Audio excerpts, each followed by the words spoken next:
let's have a real talk. Decluttering can feel overwhelming, right? You look around and see decades worth of stuff, each item carrying a memory, a story, or a reason why it must stay. Maybe you've told yourself, I'll get to it later, or my kids will want this someday, or even I can't just throw this away. It's wasteful. I get it, I've been there. And so have millions of others. But here's what no one tells you. The hardest part of decluttering isn't the physical work. It's letting go of the myths we believe about our stuff. We convince ourselves that getting rid of things is wasteful, disrespectful, or impossible. But the truth? These are just stories we've picked up over the years. Stories that keep us stuck in clutter instead of living in the peaceful, spacious home we deserve. So today we're going to bust through the biggest decluttering myths that seniors fall for. Some of them might surprise you. Some might make you pause and think, oh no, that's me, but by the end I promise you'll feel lighter, more in control, and dare I say, excited to start letting go. Sound good? Let's dive in.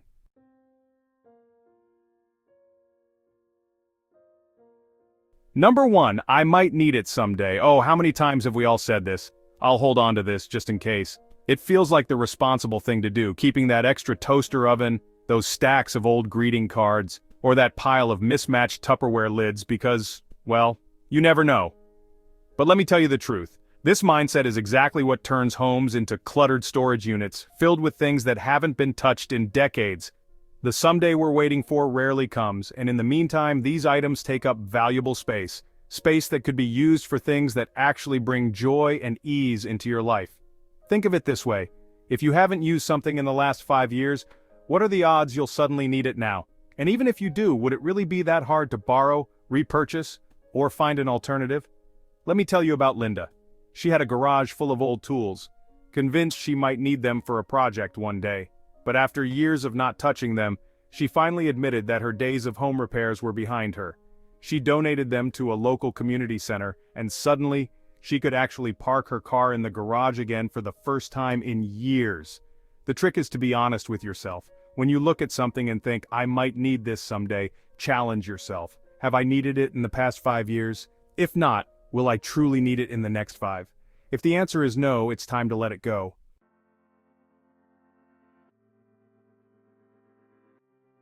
Number 2, decluttering means getting rid of everything. I get it. When you hear the word decluttering, it can sound extreme, almost like someone is telling you to throw away everything you own and live with just a chair and a toothbrush. But that's not what this is about. Decluttering is not minimalism. It's about creating a space that serves you, not one that suffocates you. I once knew a woman named Diane who refused to declutter because she thought it meant giving up her book collection. Books were her passion, her joy. But once she understood that decluttering didn't mean getting rid of everything, just the things that no longer had a purpose, she realized there were other things in her house that she could let go of, like the dozens of expired coupons, broken gadgets, and stacks of old receipts. The key is to focus on keeping what truly adds value to your life. If something makes you happy, keep it. But if it's just collecting dust and making your home harder to enjoy, it might be time to say goodbye. So, instead of thinking, I have to get rid of everything, try asking yourself, what do I really want to keep? This shift in perspective makes decluttering feel empowering rather than stressful.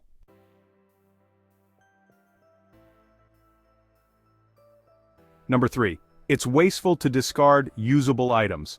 One of the biggest reasons people struggle with decluttering is the guilt of wasting something. You see that old lamp, the one that's been sitting in the corner for years, and you think, well, it still works. Throwing it away would be a shame. I completely understand. It's hard to let go of things that could be useful, even if we personally have no use for them anymore. But keeping things out of guilt isn't the same as using them. In reality, keeping an item you don't use is actually more wasteful than passing it on to someone who will. Take Eleanor, for example. She had an entire closet filled with clothes she hadn't worn in decades. Every time she thought about decluttering, she felt guilty because they were still in good shape. But when she finally donated them to a local women's shelter, she realized that instead of sitting unused in her closet, they were now helping someone in need. That's not wasteful, that's meaningful.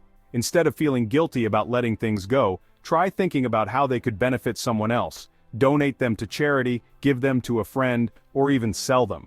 Let those items have a second life where they're actually used instead of forgotten.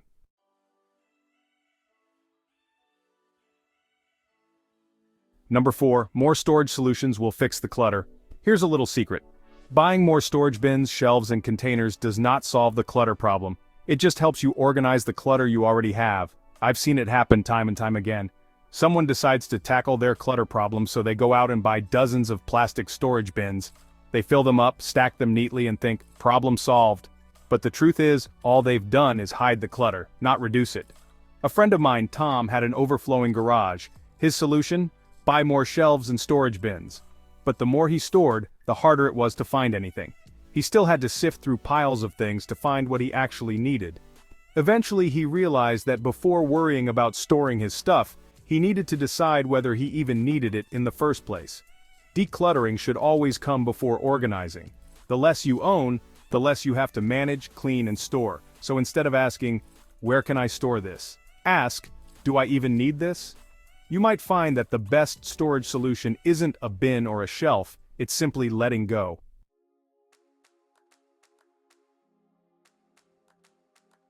Number 5. Decluttering is a one-time task. I wish this were true, I really do. How wonderful would it be to declutter your home once, snap your fingers, and never have to think about it again? But the reality is, decluttering isn't something you do once. It's something you maintain. Now don't get discouraged. I don't mean you'll have to spend every weekend sorting through boxes forever. What I mean is that clutter is like dust. It slowly builds up over time unless you stay mindful of it. Let me tell you about my friend Jim. A few years ago, he spent an entire month decluttering his house. He went through every closet, drawer, and cabinet, donating boxes upon boxes of stuff. He felt amazing afterward, like a weight had been lifted. But here's the catch. He thought he was done. He never developed new habits to stop clutter from creeping back in. A few years later, his home was just as full as before. The magazines piled up again, his kitchen drawers overflowed, and before he knew it, he was back to square one. The truth is, clutter isn't just a one-time problem, it's a daily habit. Just like you wouldn't clean your house once and expect it to stay spotless forever, you can't declutter once and expect to be done. You have to be mindful of what you bring into your home and whether it truly deserves a place in your life. Instead of thinking of decluttering as a single event, think of it like tending a garden. You don't just plant flowers once and leave them forever, you water them, trim the weeds, and make sure they stay healthy. Your home is the same way. So how do you make sure the clutter doesn't come back? Try setting small habits. One in, one out. If you buy something new, let go of something old. Bought a new jacket? Donate an old one? Regular check-ins? Every few months, do a quick sweep of your home. Look for items that have started piling up again. Question everything. Before buying or keeping something, ask yourself, do I really need this? Will it add value to my life? Decluttering isn't about a one-time purge. It's about creating a lifestyle where your home stays peaceful and manageable for years to come.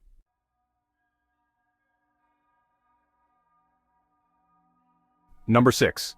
Sentimental items must be kept. This is one of the hardest myths to break. I understand it completely. Some things aren't just things. They hold memories, emotions, and pieces of the people we love. Letting go of them can feel like letting go of the past. But let me gently remind you of something. Keeping something doesn't mean you're keeping the memory. I once met a woman named Sarah, who had saved every birthday card, letter, and memento from her parents and grandparents. Over time, she had boxes of old papers, fragile knickknacks, and yellowing fabric from baby clothes. She was terrified that if she got rid of any of it, she would be dishonoring their memory. But here's the heartbreaking part. Because she had so much, she rarely looked at any of it. The sentimental items were buried under so many others that she couldn't even enjoy them. They became clutter, not cherished keepsakes. When she finally started decluttering, she realized something powerful. She didn't need to keep everything to remember her loved ones. Instead, she chose a few truly meaningful pieces, a letter from her mother, a small piece of her grandmother's jewelry, and let go of the rest.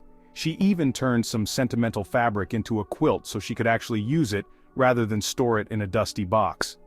If you're struggling to part with sentimental items, try this approach.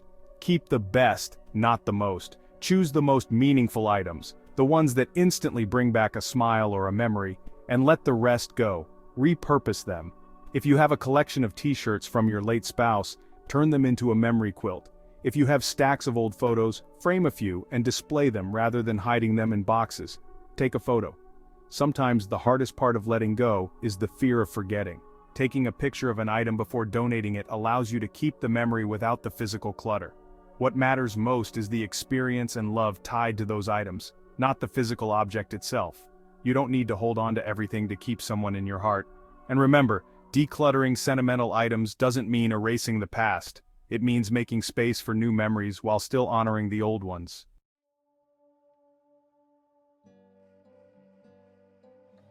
Number 7. Decluttering is wasteful if you can't recycle.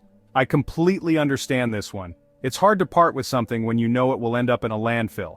We were raised with the mindset of waste not, want not, so tossing something that could be useful feels downright irresponsible.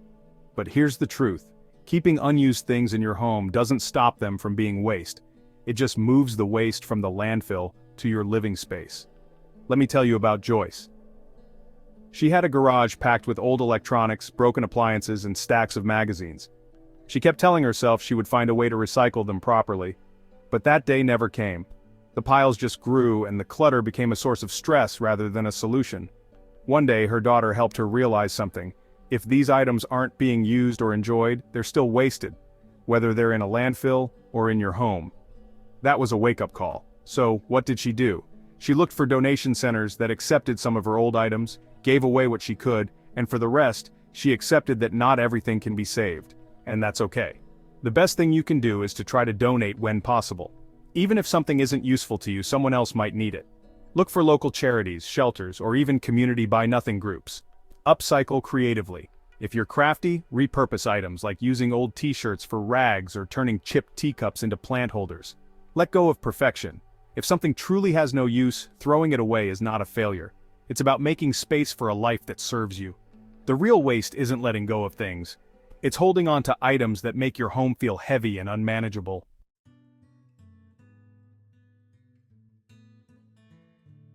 Number 8. Oh, the pressure to be a minimalist. These days it seems like every magazine and lifestyle guru is telling us to strip our homes down to just a handful of items. White walls, empty shelves, and no decorations, just a couch and a single houseplant. But here's the thing. Minimalism is not the only way to live. And it's certainly not the best way for everyone. Let me introduce you to Margaret. She tried minimalism after watching a YouTube video about how freeing it was to live with just the essentials. She got rid of most of her books, donated her decorative knickknacks, and even gave away furniture to create more open space.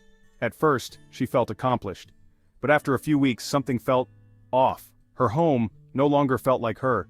It felt empty, sterile, and honestly, a little sad. She missed the cozy feeling of being surrounded by her favorite things. What Margaret learned, and what I want you to know, is that decluttering is about keeping what brings you joy, not forcing yourself to live with as little as possible. If you love your collection of porcelain teacups, keep them. If your walls covered in family photos make you happy, don't strip them bare. Decluttering is about intentional living, not about having the least amount of stuff. So instead of aiming for minimalism, aim for balance. A home that is clutter-free but still full of love, warmth, and personality.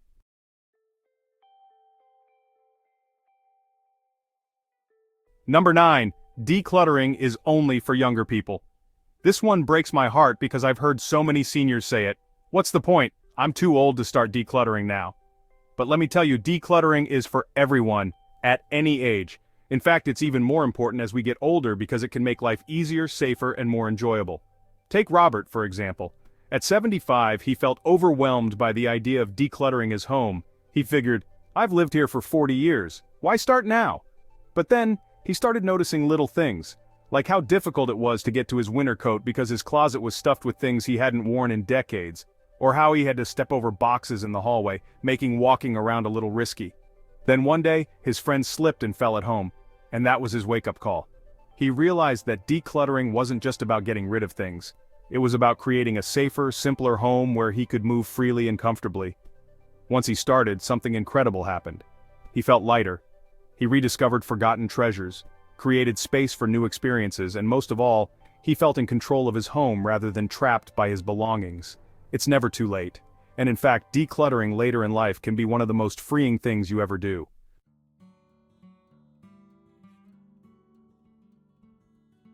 Number 10. My adult children will want these someday.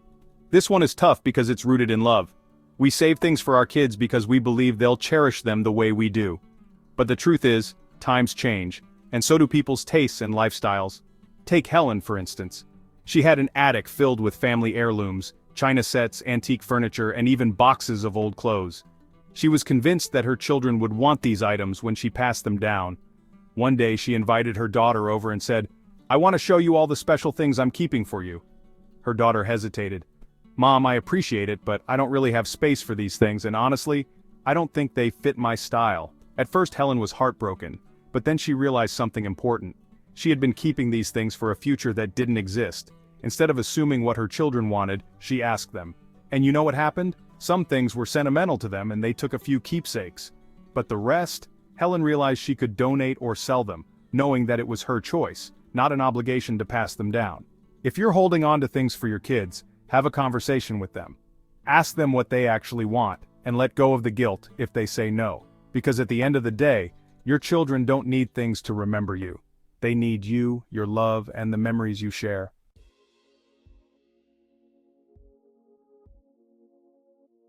Number 11. Decluttering is wasteful if you can't recycle. I get it.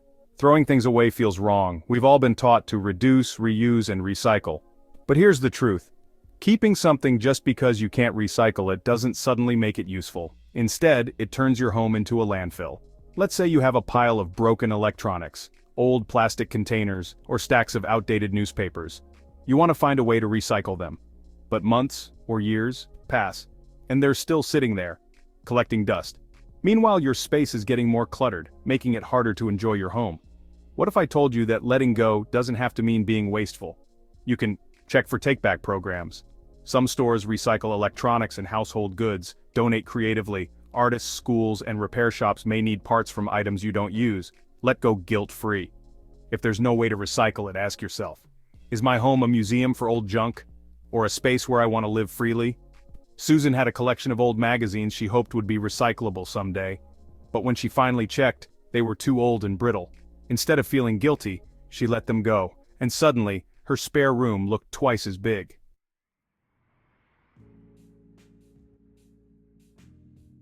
Number 12. I paid a lot of money for it, so I can't just get rid of it. Oh, this one's a tough pill to swallow, isn't it? Maybe it's an expensive coat you never wore, an exercise bike collecting dust, or kitchen gadgets that promised to make life easier but just ended up taking space. But here's the thing. Keeping an item doesn't make it worth more. The money is already spent. Holding on to something you don't use doesn't bring back the cash. It just reminds you of the loss. Instead of focusing on what you paid, ask yourself, does this item add value to my life today? Would I buy it again if I didn't already own it? Could someone else benefit from it more than I do? Raymond spent $2,000 on a treadmill, but it quickly became a glorified clothes rack. Every time he saw it, he felt a pang of guilt. Finally, he sold it for a fraction of what he paid, but you know what? The relief of reclaiming his space was priceless.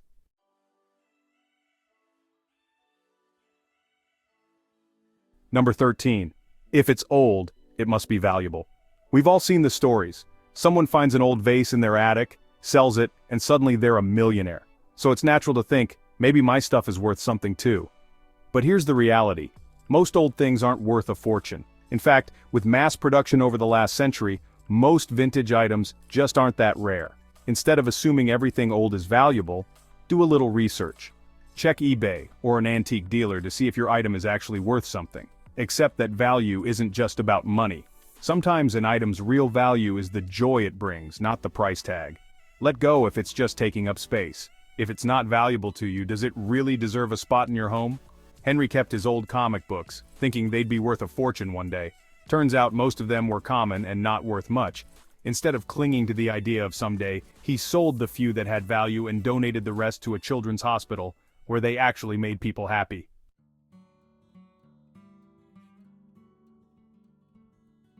Number 14. My family will want these heirlooms someday. This one hits close to home. You've held on to china sets, furniture, or knickknacks because you know your kids or grandkids will want them, right? But here's the hard truth. They probably don't. Younger generations live differently. They often prefer minimalism, practical items, and experiences over stuff. And while they might appreciate a few special pieces, they don't want to inherit an entire attic full of keepsakes. Instead of assuming they'll want everything, ask them. You might be surprised by their honest answer. Give heirlooms now, not later. If they do want something, wouldn't it be nice to see them enjoy it while you're around? Keep what matters most to you. If it's important to you, that's reason enough to keep it. But don't assume it must be passed down. Helen saved her fine china for her daughter, only to find out her daughter hates formal dinnerware. Instead of storing it for another decade, she sold it and used the money for a weekend getaway with her grandkids.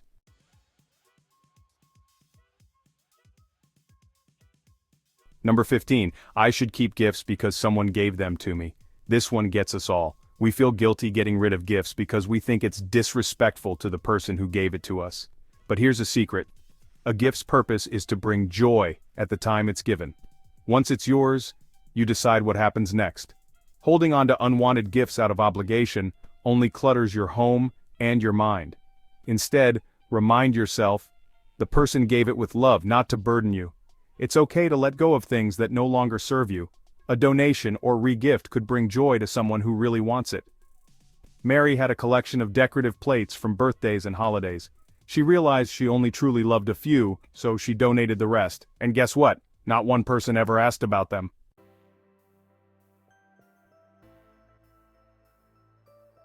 Number 16. I'll get around to it later. Let me ask you something. How long have you been saying that? A week? A year? A decade?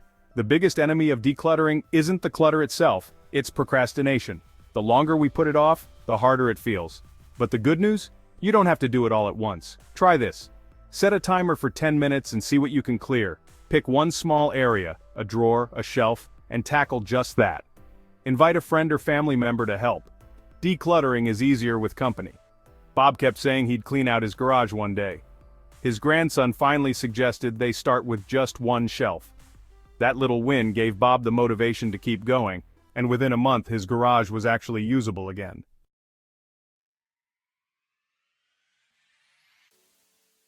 So, now that we've broken through these decluttering myths, let me ask you, what's the story you want to tell yourself from now on? Do you want to keep believing that your kids might want your old china someday? Or that keeping a dusty treadmill somehow makes up for the money you spent? Or do you want to believe something better? Something more freeing? Because here's the truth. Your home should serve you, not your past decisions, not your kids' hypothetical future needs, not the guilt of throwing something away, just you. Right here, right now. And you don't have to do it all at once. Maybe today, you let go of one thing, just one. Maybe tomorrow, you tackle a drawer. But each step you take is a step toward a home that feels lighter, happier, and easier to live in. So, what's the first thing you're ready to let go of? Drop a comment, tell me your biggest decluttering struggle, or just whisper it to yourself.